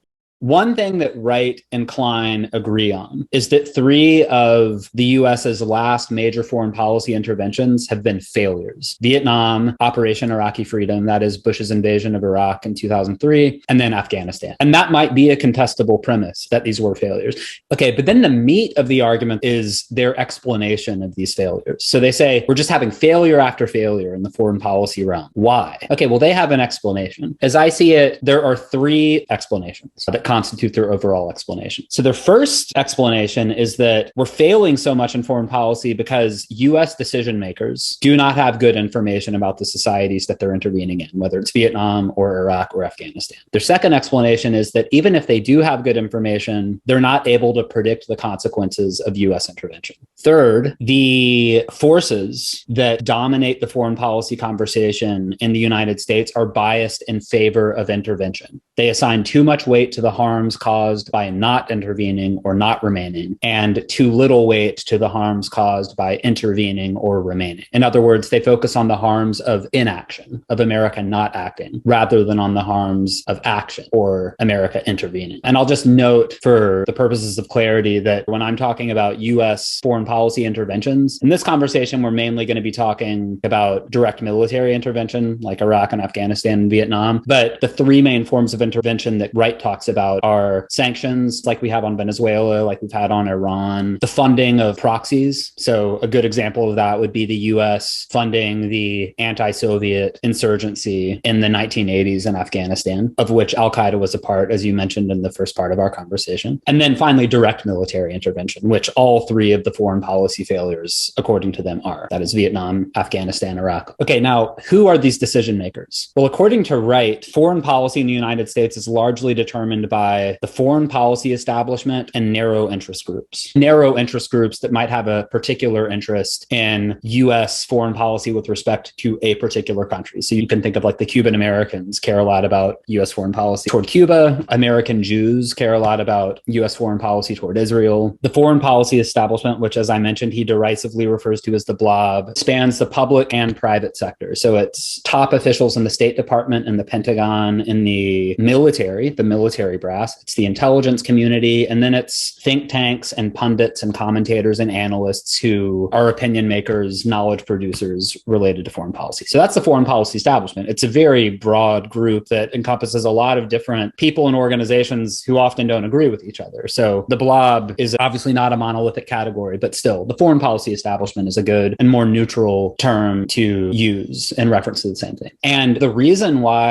according to Wright, the foreign policy conversation is dominated by the foreign policy establishment and these narrow interest groups is that the public doesn't care much about foreign policy. I think he would say that the American public cares less about foreign policy than it does about domestic policy, and really only cares about foreign policy when it kind of becomes domestic policy. That is when a lot of Americans are coming home in body bags. The public is sort of hands off and gives the political elite a lot of latitude to conduct foreign policy as they see fit. So again, their argument is that it's these decision makers, they don't have enough information, they can't predict the consequences of their action, intervention, and they're biased in favor of intervention. Who are these decision makers? The foreign policy establishment, State Department, Pentagon, intelligence community, military, think tanks, pundits, etc., and narrow interest groups. Okay, now let me begin by asking you, do you agree or disagree that these three recent foreign policy initiatives were failures? I think that depends on what you set as the threshold for judging success. So it sounds to me like Klein and Wright and many of the other mainstream critics of these interventions, they don't specify what threshold they're setting for calling something success or failure, but I have to imagine it's something like, were those countries left in conditions that met all of the US's goals when it began the intervention? So in the case of Iraq, is it a stable, liberalizing democracy with a functioning economy and no interest in pursuit of weapons of mass destruction or sponsorship of terrorism and that sort of thing? Similarly in Afghanistan and in Vietnam, I think sort of similarly, although with a heavier weight on, even if it's not necessarily a liberalizing democracy, is it at least a confidently anti-communist government and society? And I think it's fair to say, relative to those stated goals, there's no arguing that those goals weren't achieved. And so if that's the kind of threshold you set, then yes, they were all three failures. On the other hand, one could reasonably set different thresholds. One of the main goals in Vietnam was to send a signal to the rest of the world, but particularly to US allies elsewhere in the world, that the United States would forcefully resist the spread of communism and the overthrow of a US-aligned government, and that it would be willing to go a long ways to do that. And if you think that, while that's not the only goal the US stated or had in mind, if you think that achieving that goal was sufficient, then Vietnam was actually a success in the sense that everybody around the world was surprised at just how far the United States was willing to go and for how long to resist a communist takeover. Yeah, and I'm also reminded of points you've made either in this conversation or in other conversations we've had about some of the positive effects of US intervention in both Iraq and Afghanistan. And if I had to sum it up in a word, it would be that the effect of US presence for 10 or 20 years has been a significant level of modernization. GDP growth, increased literacy rates, increased electrification, and that's not superficial. I mean, when you're talking about average incomes and things like access to electricity and the ability to read, those are pretty profound societal shifts that the US contributed to. And for example, when Robert Wright talks about Afghanistan and the negative consequences of our intervention there, one thing he said is that the US has really stunted the development of Afghanistan. And that may be true in some respects. We didn't sort of allow space for organic development. And he said stability there while we were there was completely dependent on our being there. And so those points may be true as far as they go, but some of the things you said in our last conversation, it would seem, run directly counter to the claim that the US stunted growth in Afghanistan. I think you pointed out that GDP per capita went up 3 times. You basically went from almost 0% electrification to almost 100%. Literacy rates went up a lot. And one effect of that is that the Taliban regime is now dealing with a different society that's going to be more resistant to and capable of resisting the brand of strict Islamist totalitarianism that it instituted in the late 1990s. That might be a reasonable criterion or variable to factor into any assessment of how successful or failed our intervention. I agree with that way of saying it. I mean, the claim is not that we can unambiguously or confidently judge that the U.S. intervention was a net good for these places, or that it only had good consequences. Clearly, it had bad consequences, which Wright and Klein point out. But they're also ignoring the other side of the mixed bag of the consequences of U.S. intervention. I mean, it is the case, you can go on the World Bank's website and look at all of its development indicators, not just how well the economy is doing, which in fairness, in both Iraq and Afghanistan is heavily inflated by all the money that's pouring in as part of the U.S. intervention. It doesn't necessarily go to the permanent benefit of people in the country. But it's also the case that things like infant mortality, access to electricity, access to healthcare, life expectancy, maternal mortality, all of these numbers improved pretty steadily after U.S. intervention in these countries. And that's not to say that U.S. intervention caused that improvement, but to the extent you think it might be true that the U.S. intervention didn't cause those positive outcomes, it's also possible that the U.S. intervention didn't cause some of the negative outcomes we've observed in these places. Iraq had a civil war after the United States invaded and overthrew Saddam's government. On the other hand, we need to think about how does that compare to what would have happened in Iraq absent the U.S. intervention. And that's highly uncertain, but we can at least see what happened in Iraq before the U.S. intervention. And what happened in Iraq before the U.S. intervention is that Saddam Hussein's government put to death many tens of thousands of people every single year he ruled in Iraq. So it's not clear that the alternative to U.S. intervention would have actually been better for the average Iraqi citizen than what actually happened. them, which is not to say that they're not both terrible. The point is simply that like it could well be that both of the options on the table, intervening or not intervening, entail terrible suffering for the people in the country that receives the intervention. We have to think about how those compare. One of my criticisms of a lot of the mainstream commentary on US foreign policy, and it's demonstrated here by Klein and Wright, is that there's a lot of focus on the negative consequences of US intervention, which is fair and is right to consider. But it seems like if you're going to make a claim about how the US intervention was a good decision or bad, you need to also think about the alternative and what the consequences of the alternative would have been. I mean, in the 1990s, right, the US got involved in Somalia. That intervention was perceived to go pretty badly for the United States. There was this big battle, the Battle of Mogadishu, and something like 20 US service members got killed, and somewhere in the neighborhood of hundreds or a couple thousand Somalis died in the battle. So the US pulled its forces out, and the idea was like, look, the sort of shift of opinion was in favor of, we don't know what we're doing in these places. We end up having some bad consequences, and like our sons and daughters end up getting killed in this. Like maybe it's not worth it. That reasoning was not unrelated to why a couple of years later, when there was a civil war in Rwanda, the US mostly chose not to get involved. And the result of that was 800,000 dead bodies. And I think most people tend to be of the opinion that the United States should have intervened in Rwanda on the assumption that if it did, it could have prevented these 800,000 deaths. So all I'm saying is like, it can't be taken for granted that what would have happened in Iraq or in Afghanistan had the US not intervened would have been great for the Afghan or the Iraqi people. It might have been even worse. One complimentary point I would make, and I would have said this to Ezra Klein and Robert Wright if I had been a third member of that conversation, is that they talk about how there's insufficient dissemination of the negative consequences of US intervention to the American public. That may be true, but I also think there's insufficient dissemination of information about, for example, the savage, sadistic brutality of the Saddam Hussein regime that we were toppling. I mean, actually, there's a lot of ignorance about how bad it was. One of my favorite quotes along these lines is from Christopher Hitchens, who said, anyone who begins a sentence with, I know Saddam was a bad guy, but, has immediately disqualified himself from the conversation. Because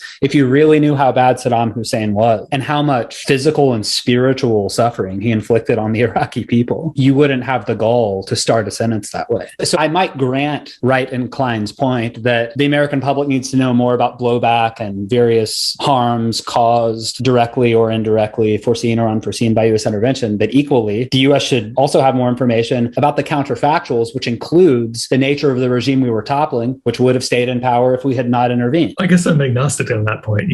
Most Americans are not pundits or political scientists or policymakers, and they're not experts on foreign policy. They're also not experts on domestic policy. That's reasonable. They don't need to be experts on these things. They pay for the hiring of people who are experts on these things. So like, it's less concerning to me that of the many things that occupy the average American's attention, one of them is not just how nasty Saddam's government was in the 1980s and 90s. What bothers me is that the people who are, or at least have reasonable claim to make that they are pundits and policymakers and commentators on foreign policy, don't seem to consider both what we know about what happened given what the US government chose to do and what we might anticipate would have happened had the US government made a different choice. So like, I think it's very hard to make claims about this foreign policy decision was a mistake, or whether you're talking about at the time the decision was made, given the information available, or whether you're talking about now that we've seen how it worked out, in retrospect, it was a mistake. Either of those claims relies on some assumptions about what would have happened had the US done something different, and those assumptions often aren't specified. This interview between Klein and Wright is quite notable for not discussing at all what exactly would have happened had the US done something different, and grappling with the uncertainty about that and what the range of possible outcomes might be. There's a lot of discussion of the US has a lot of uncertainty about the internal politics of these places it intervenes in, and the sort of rubber hits the road when it comes to things like figuring out, okay, how long is the US-aligned Afghan government going to survive before it falls to the Taliban? But in general, all foreign policy decisions are made swimming in a sea of uncertainty, and that applies both to uncertainty about the consequences should the US intervene, and also about the consequences should the US not intervene. And so you need to think seriously about both, and not just say, well, it was really uncertain what was going to happen if the US went in, so maybe we we should have been more humble and not gone in. The same thing is true about what would happen if we didn't go in. Yeah, and maybe a more nuanced version of the argument I tried to make would be that if it is the case that, as Klein and Wright say, U.S. citizens should have more information about the costs of intervention, equally it is the case that they should have information about the counterfactual, which would include the nature of the regime that is being toppled. Now, maybe it's not American citizens' job to bone up on these matters. I agree with you there. You cannot assume a high level of information on the part of 330 million people. I mean, maybe they have high levels of information about certain things like their own lives, or some of them certain policy matters, but to imagine that a lot of them are going to have a lot of information on various foreign policy matters is completely unrealistic. Now, what I want to do briefly is elaborate on each of these explanations. So let me elaborate a bit on the first explanation, which is that decision makers do not have good information about the societies that they are intervening in. So in this context, Wright, as far as I can tell, only talks about the Blob, the foreign policy establishment. So the foreign policy establishment does not have good information about the societies that the U.S. intervenes in. Okay, now why? Well, Wright says, first of all, it's never held accountable for its mistakes. It does not reform itself. There are no career penalties for people who made really bad predictions about past foreign policies. And the example he brings up in his conversation with Ezra Klein is that there haven't really been any career penalties or repercussions for the many people who advocated Operation Iraqi Freedom, even though it's almost universally considered a catastrophe and a huge mistake now. So one reason why the Blob doesn't get good information is that it doesn't reform itself and hold people who make bad predictions accountable. Another reason the Blob doesn't have good information is that the military brass in particular, once it commits to intervening in a place, according to Wright and apparently according to David Halberstam in The Best and the Brightest, tends to paint a rosy picture of the realities of the intervention, and maybe even to think a rosy picture of the realities. In other words, they engage in happy talk and happy think once they're committed, whereas before they've committed, they're much more sober and maybe even attuned to the potential harms of intervention. So in other words, a kind of bias sets in within the military leadership once the military is committed to intervening. So that's another thing that kind of distorts reliable information gathering, according to Wright. And then finally, and this is a point that I think both Wright and Klein made, I hear this a lot, and I'm sure you have too, that there's like a disconnect between what the military leadership knows or perceives and what foot soldiers and the people on the ground in the places of intervention know. And the argument is that the people who are on the ground actually understand a lot of the problems that are limiting the effectiveness of U.S. foreign policy, but somehow that information is not filtering up to the people who are actually making decisions. Okay, so those are all broad reasons why, according to Wright, the foreign policy establishment is not gathering good information on Afghanistan, on Iraq, on Vietnam.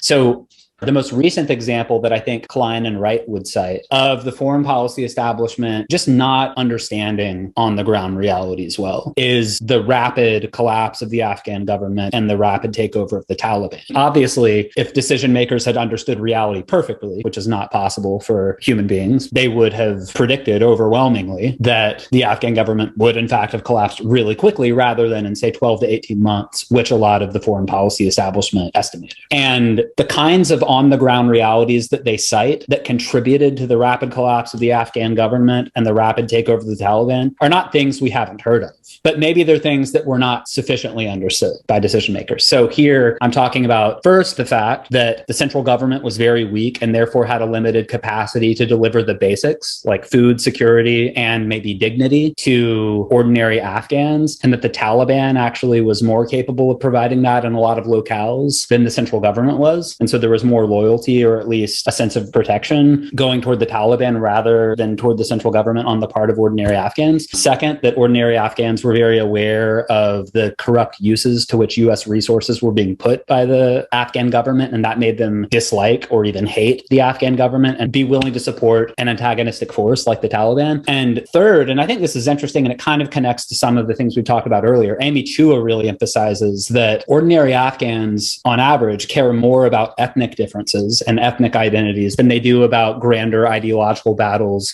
through which U.S. decision makers might frame or think about our intervention in places like Afghanistan. That is, even in our conversation and in a lot of the conversation, when we talk about removing the Taliban, we talk about removing a totalitarian Islamist regime that prevented girls from going to school and put a lot of restrictions on women and on freedom of worship, etc. But that the totalitarian versus democratic or Islamic Islamist versus non-Islamist dichotomies or cleavages don't matter as much to ordinary Afghans as they might to US decision makers. And what matters more to ordinary Afghans is the fact that I'm a Pashtun and they are Uzbeks and Tajiks. We speak different languages. We have different customs. We are different ethnic groups. And the Taliban is a Pashtun group, and we feel dispossessed, have been for the last 30 to 40 years. And one reason, maybe the reason why we support the Taliban is not that we support totalitarianism, a term we've never heard, or strict Islam necessarily, but because we support the reassertion of Pashtun dominance in Afghanistan. Afghanistan means Pashtun, and Pashtuns are the plurality ethnic group. This would be one example, according to Wright, Klein, and Chua, of the foreign policy establishment just not understanding on the ground realities well. Yes, they talked about these things. They talked about the corruption of the Afghan government. They talked about the weakness of the Afghan government and the fact that it could not deliver the basics to many ordinary Afghans. And there was obviously some understanding of ethnic divisions within Afghanistan. But clearly, according to them, these realities were not sufficiently well understood that we were able to predict this rapid collapse of the Afghan government, the rapid takeover of the Taliban. And I'll just quote Robert Wright, kind of summing up a bit of this perspective. He says, quote, "If there's one thing I would propose as a miracle cure for the ills of US foreign policy, it would be for Americans to get much better at trying to see the world from the perspective of other people around the world," unquote.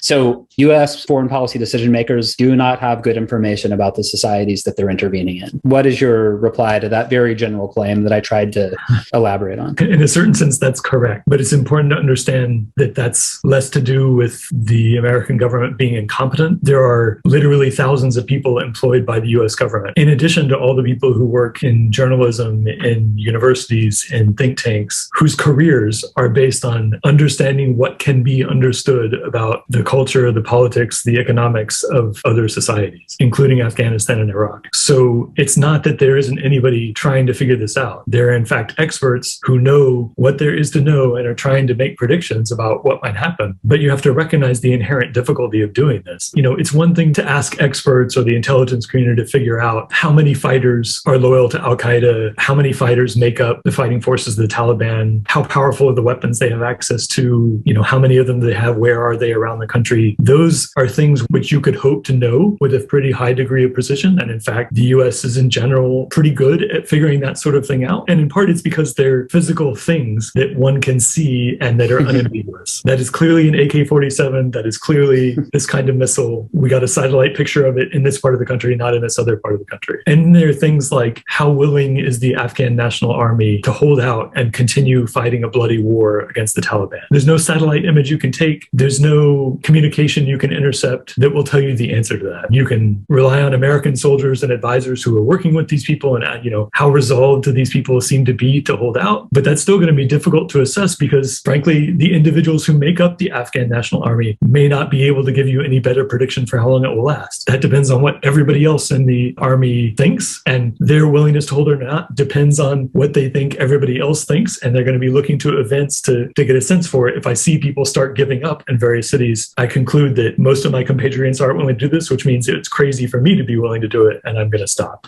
So I think it's important to recognize that some things are simply inherently difficult to figure out. And we should recognize that that creates a lot of uncertainty in what might happen. But also that doesn't absolve the United States of making decisions about what to do. It's very uncertain what will happen if you withdraw in a certain way from Afghanistan. It's also very uncertain what would happen if you stayed in. This goes far beyond foreign policy or politics. It's really easy to criticize. It's like, I mean, I think I experienced this in grad school. People would mention a paper and you got 15 know-it-alls who are so dismissive of the paper, and yet none of them could have produced it probably. That's part of the problem here. Critics tend to be know-it-alls, or maybe all of us have it in us to be know-it-all critics. Let me go to the second explanation. So the second explanation is even if policymakers do have good information, they're not going to be able to predict the consequences of intervention. And I don't have too much to say here beyond what is just commonly said, which is that if the US starts a war or topples a regime or funds a proxy army in another part of the world, the government and the commentariat have no idea what's going to happen as a result of this. And just to give some examples, no one anticipated that invading Vietnam would lead to 50,000 dead US soldiers. I don't think anyone anticipated that that funding al-Qaeda in the 1980s as part of the anti-Soviet effort could contribute to the strengthening of al-Qaeda and ultimately the 9/11 terror attacks. I don't think it was anticipated that toppling Saddam Hussein would lead to a successful insurgency, hundreds of thousands of dead Iraqis, thousands of dead US soldiers. So there seems to be a lot of evidence that the consequences of our intervention are often different from and much more negative than foreign policy decision makers think or anticipate. I have the same reply, effectively. I agree that in general, the bigger and more decisive the intervention is, the more is potentially changing, the more is potentially unstable, and the broader are the range of outcomes that could result. One way of looking at that is that it's a downside to a major intervention because terrible things might happen. Another way of looking at it is that it's a gamble, and the gamble might result in a really bad outcome. It might also result in a really good outcome. We can't predict the consequences of intervention, nor can we predict the consequences of non-intervention. We can't predict the future.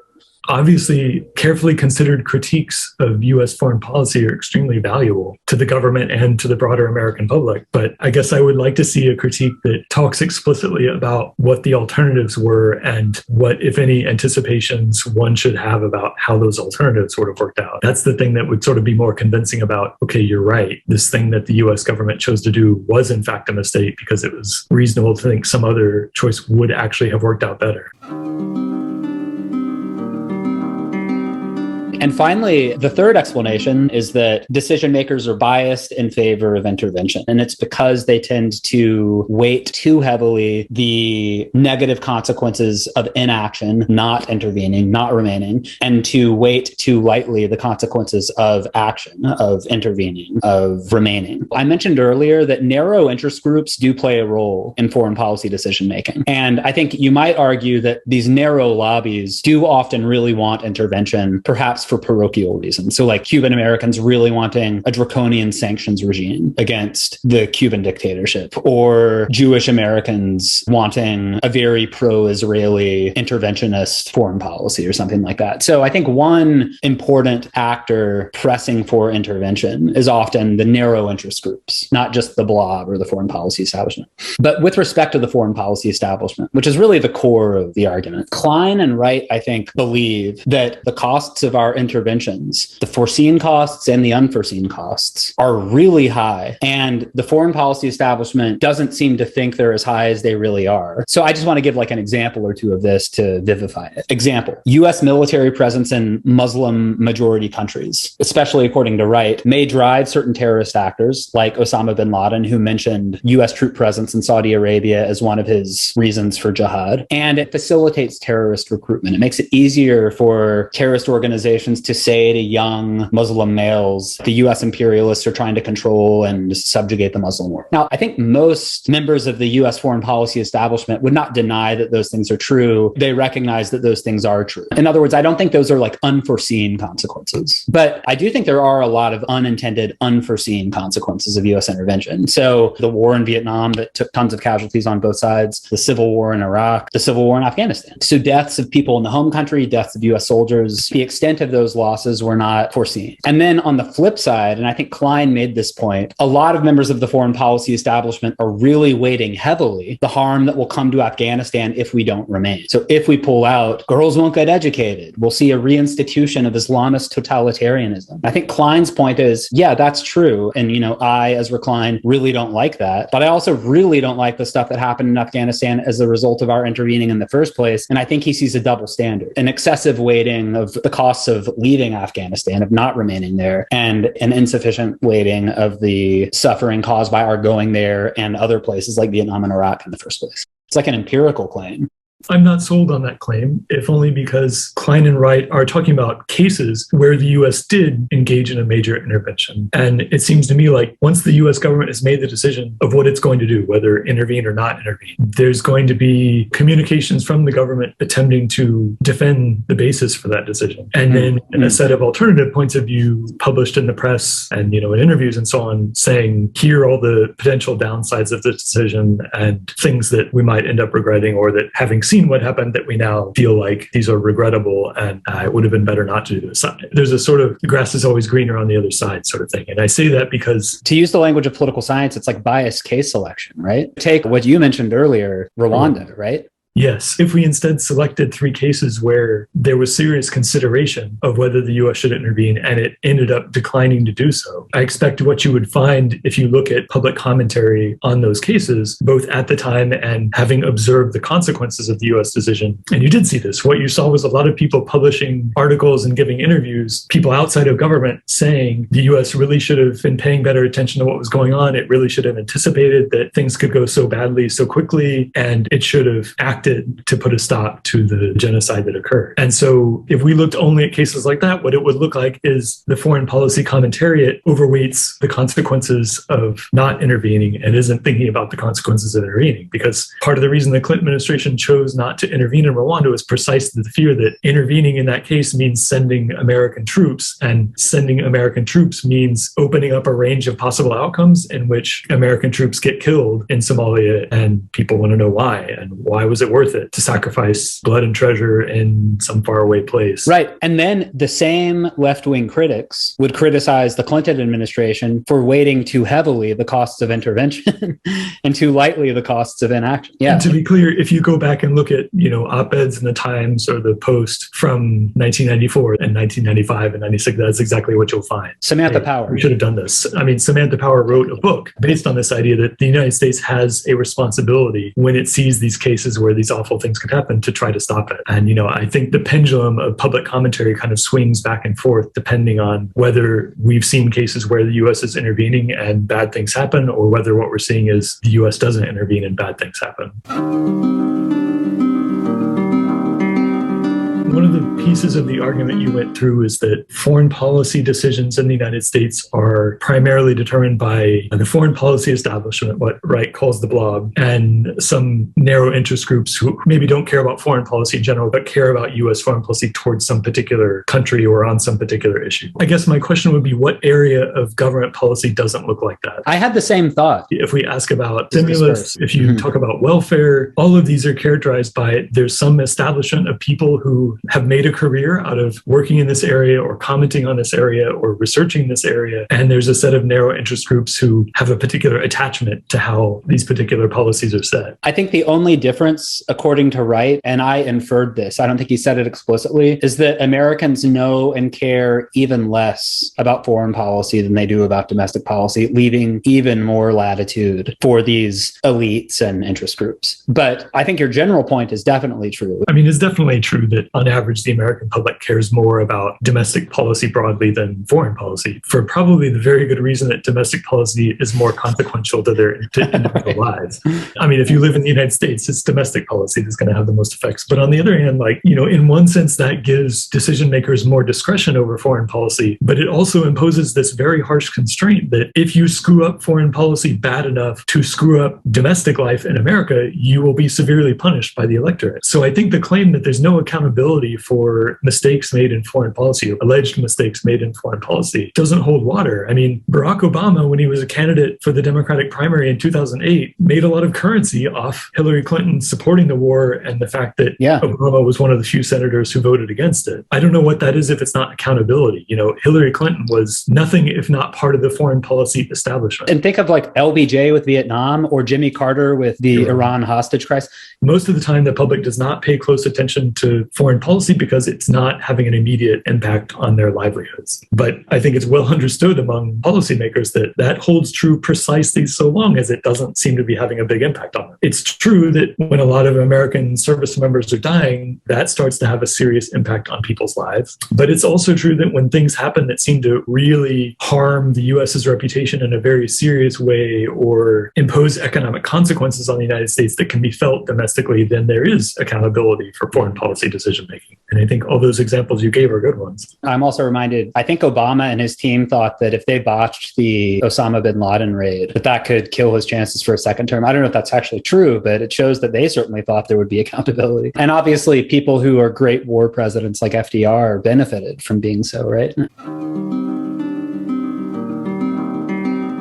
So now I want to shift to a couple of other things. So you had some recent exchanges on Facebook about Afghanistan. I think there was disagreement between you and some of the people who were responding to you. And it seemed to me that the core area of disagreement is whether President Biden was naive to take seriously the assessment of the military brass and the intelligence community that the Afghan government and security forces might hold out for 12 to 18 months before collapsing or before the Taliban came to power. So the question is whether he was naive to take seriously that estimate that the Afghan government could hold on, could resist the Taliban's advances for 12 to 18 months. He did take that assessment seriously, and therefore he thought, like President Ghani of Afghanistan, that if the US prepared for evacuation prematurely, he would have actually signaled a loss of faith in the Afghan government and precipitated the collapse of the Afghan government that stood a good chance of surviving long enough to oversee a stable evacuation. And according to you, that was a reasonable position for President Biden to take ex ante before we knew how events would unfold. A credible commentator on these issues offered the view that President Biden was naive in accepting the assessment of his military advisors and the intelligence community that the Afghan government might hold out 12 to 18 months before falling to the Taliban. It seems to me that it's both a claim about President Biden and it's also a claim about what the nature of that assessment was. And it seems to me, in order to argue that Biden is naive, you're presuming that it should have been knowable at the time that that estimate was wrong, was biased in some fashion. And I disagree with both those. I don't think there's any evidence for either of those. So let's take them one at a time. So on the estimate of how long the Afghan government could hold out, obviously we know ex post the assessment of 12 to 18 months was wrong. It held out a lot less than that, on the order of a few months, and quite rapidly there at the end in a period of maybe 30 days or something. Seeing that it worked out that way is not the same as saying, based on what was knowable before it happened,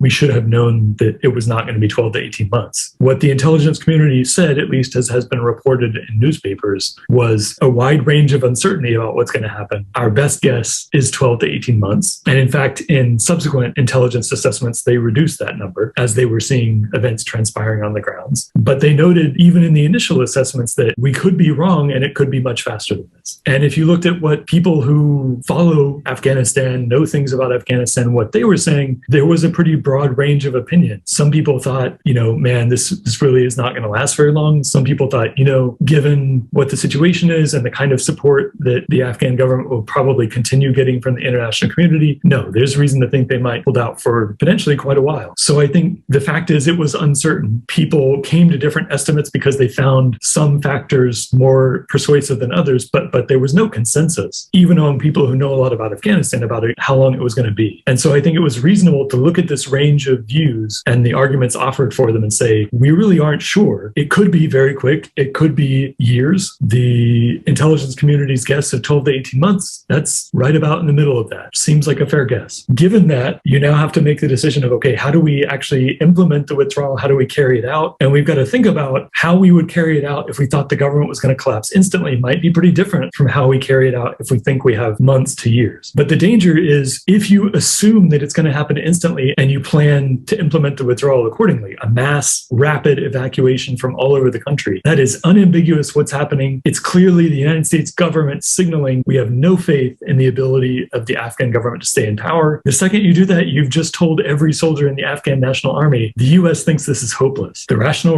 response on their part is to stop fighting. After that, give up. It's doomed. So you're guaranteeing that imminent collapse is actually what happens. The alternative is to act as though you think it's going to be months to years, to plan for a slow, orderly withdrawal that happens pretty gradually over time as a way of avoiding sending a signal that you've lost faith in the current government. And it seems like the latter is what the Biden administration chose. And at least based on the information available now, that seems like a reasonable choice, a choice that bears some risk that if it turns out it is an imminent collapse, this might get ugly, but also preserves the possibility that that government might actually be able to last for a while with all the benefits that come with that. So that's the first part. The second part is, even if you disagree with the argument I just made and you think, no, the intelligence community should have known, and either they were just incompetent or they did know, but they were biased because they wanted the US to stay in Afghanistan. The claim that Biden would have been naive about that, it seems to me, is really inconsistent with what we know about President Biden. Here's a guy who's been directly involved in foreign policy in the White House for 8 years before this, under the Obama administration, in the Senate for long before that, and who has been intimately involved with and debating and commenting on foreign policy decisions not unlike this one for many decades now. The idea that President Biden would not be aware that a substantial part of the foreign policy establishment would prefer that the U.S. stay in Afghanistan, and that this might affect their opinions about how stable the Afghan government would be, how long it would last. It's just crazy to think he didn't anticipate that. Surely he did. We actually know that during the Obama administration, when the military brass came to Obama and argued for a renewed commitment to Afghanistan, a surge of additional troops into Afghanistan, Biden argued against it on the grounds of, essentially on the grounds of like the military doesn't want to admit that this isn't working, but it isn't working and we should be getting out. President Obama made a different decision. Biden went along with it because that's his job as vice president, but there's no reason to think that he's not well aware of the potential biases present within policy communities in the US government. I mean, it's just not plausible. There's a broader phenomenon of if something bad happens in US foreign policy, there are always two possibilities for what's to blame. One is the US government did the best it could. It's just, it didn't work out because we don't exercise perfect control over the rest of the world and things don't always work out the way the US government wants. Or alternatively, they screwed up. They made a mistake. There was some other policy they should have known was better and they should have done that. And it's very often the case that the presumption is that the latter is what explains some bad outcome. When incompetence or malevolence. Yeah, maybe this just reflects my bias, but I think that both incompetence and malevolence, it's not that they don't occur, it's that they're rarer than the critics seem to think within the US government. And incompetence is obviously a lot less rare than malevolence, but it could still be pretty rare compared to doing the best you can, but things not working out precisely as you want because the world is very complex and there are epistemic limitations.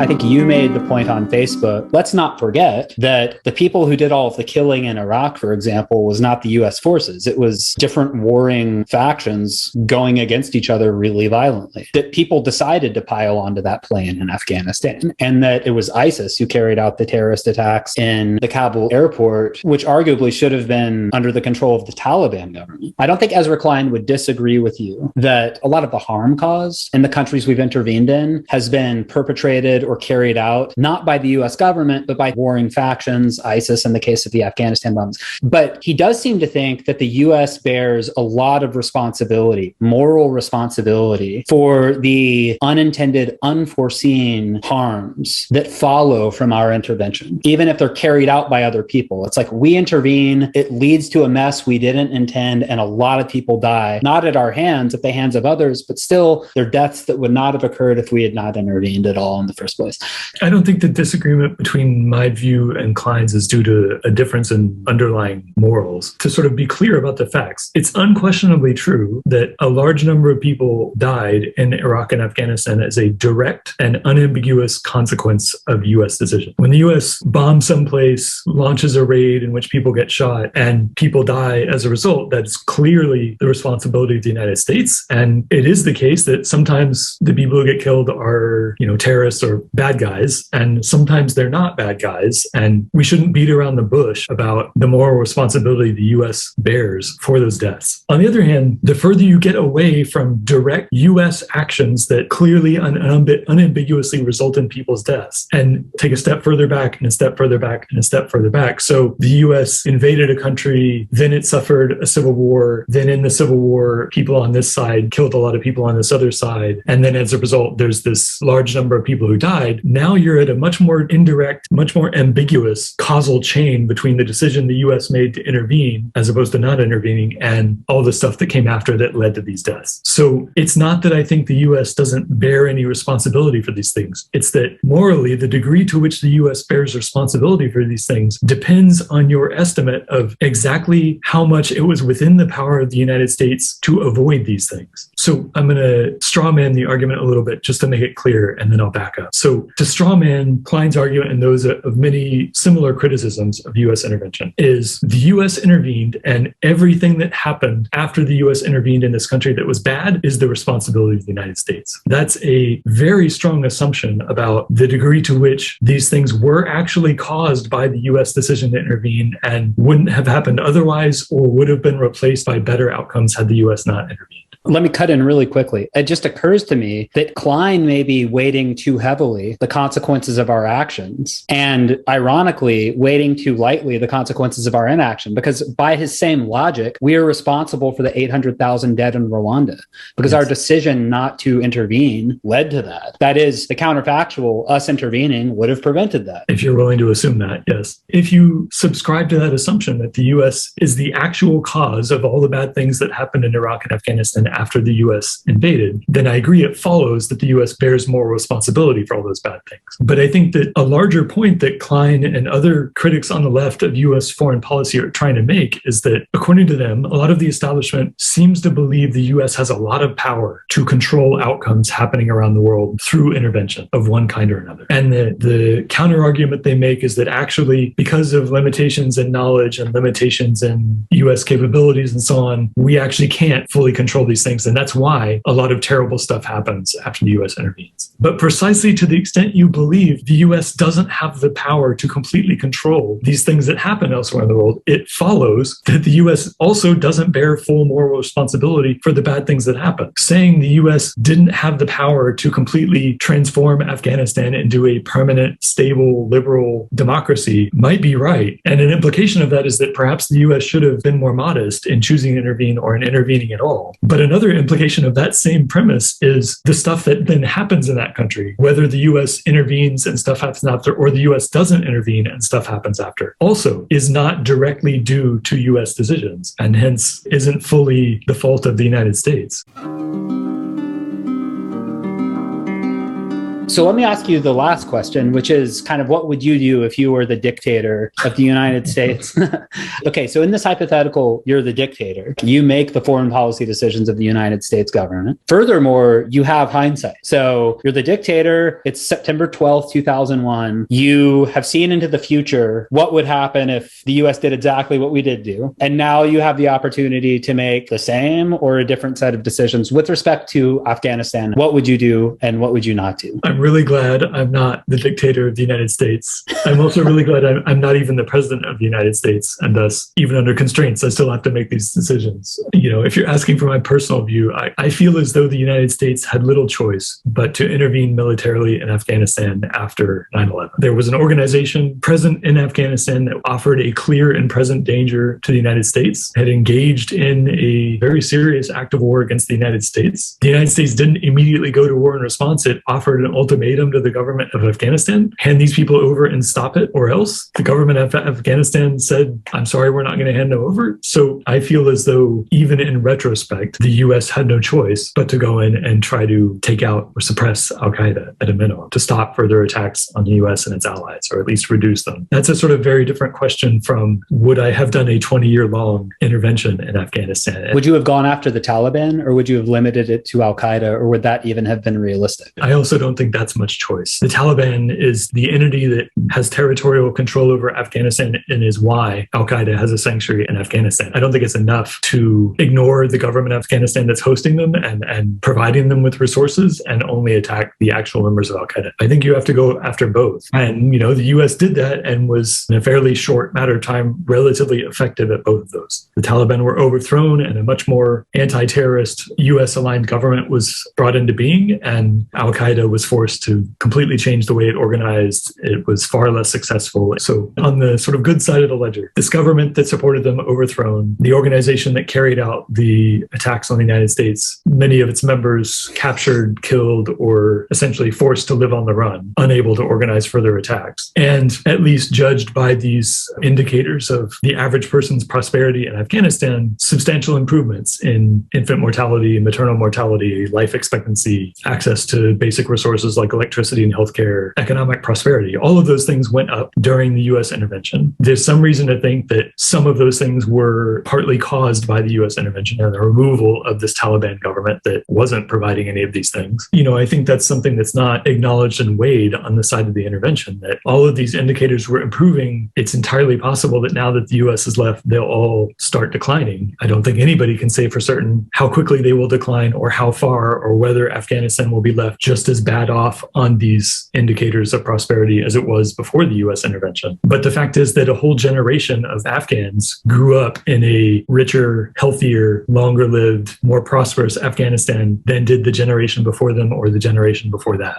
I don't think that can be ignored when thinking about, in retrospect, in hindsight, should the US have done this. Personally, I tend to think there came a point where the effort that the United States was putting into Afghanistan was very large relative to these gains of continuing to suppress al-Qaeda, continuing to keep the Taliban out of power, and continuing to maintain a better level of prosperity in Afghanistan. I think the estimate is that over the course of the 20 years, the US spent something like, I think it's $2 trillion on its operations, its intervention in Afghanistan. That's $100 billion a year. $100 billion a year, there's like 30 million Afghans. So that's the equivalent of thousands of dollars per Afghan. And this is in a country where the average Afghan earns an income that is well below that. Like, we're pouring in more resources than the entire economy of Afghanistan normally produces. So I think there is a claim to be made that we are getting these positive benefits, but some of them we've sort of gotten as much as we can get in terms of suppressing al-Qaeda or punishing the Taliban for hosting them in the first place. And the potential additional marginal benefits to get are declining, and this cost is very high. And so to me, it seems like the objective estimate is that at some point, those benefits drop below those costs, and the kind of majority of reasonable opinion concluded, like, we should be looking for the exit here. It's not worth continuing to do this at this cost. And it seems like that's sort of where the majority of the foreign policy community was. It's where the majority of the American public was, according to polling. And it's what motivated President Biden, President Trump, and many of the candidates for the presidency from like the 2012 election onward to say, we should be getting out of this. It's not worth it anymore. I think as dictator, I would have chosen to pull out earlier. If you had to just pick a year. I think maybe somewhere in the neighborhood of 2007, 2008. It was sort of clear by then that we'd gotten most of what we were going to get on the counterterrorism front, and that the expense of the intervention, which ballooned after the surge, was so high that it's not clear that the cost-benefit ratio is in favor of continuing to do this from the American point of view. I want to point this out because Klein and Wright don't talk about this, and neither do any of the other critics of the Afghan war. But the fact of the matter is that, at least to the extent you believe the polling, the US-supported Afghan government was and remained consistently favored over the Taliban in the early years, in the middle years of the intervention, and in the later years of the intervention. As recently as 2015, a strong majority of Afghans preferred the US-supported Afghan government to the Taliban. So this idea that it turned out the Afghans actually were happy with the Taliban because, even though the Taliban are harsh, they were at least providing security and so on, I'm not aware of any credible evidence for that. So I think people should stop asserting that.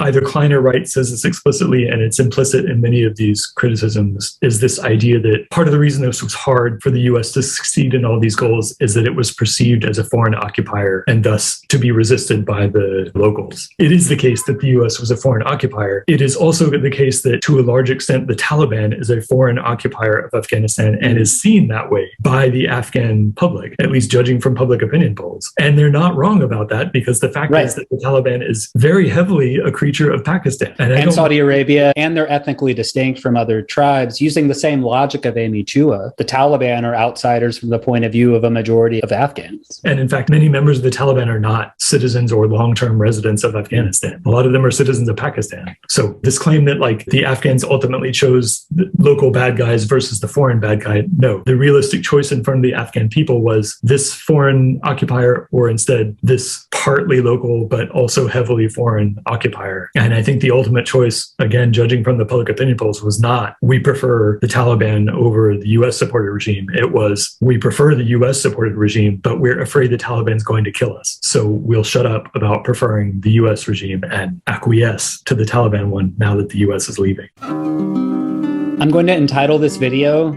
"A Member of the Blob Defends the Blob." Oh, no. By the way, while we're at it, the blob is one of these concepts that is, a lot of commentators use this. It's so nebulous that it's impossible to evaluate. It conveniently can't be shot down. Right. Because it's so many people in organizations. They say, oh, well, they're not part of the blob. Right. Or like, I was talking about this part of the blob, not that part of the blob. Right. I mean, Ezra Klein is a member of the fucking blob, obviously. Like... Can I include that or no? no, I don't. You know, Okay. I hear he's a very nice guy. In large part, I think his contributions are to the good, and I don't want to pick a fight. Well, there we disagree. I can't stand Ezra Klein, not because of this, because of stuff that you probably agree with him on that I totally disagree with him on. But anyway, Andrew, this has been awesome. Thank you so much.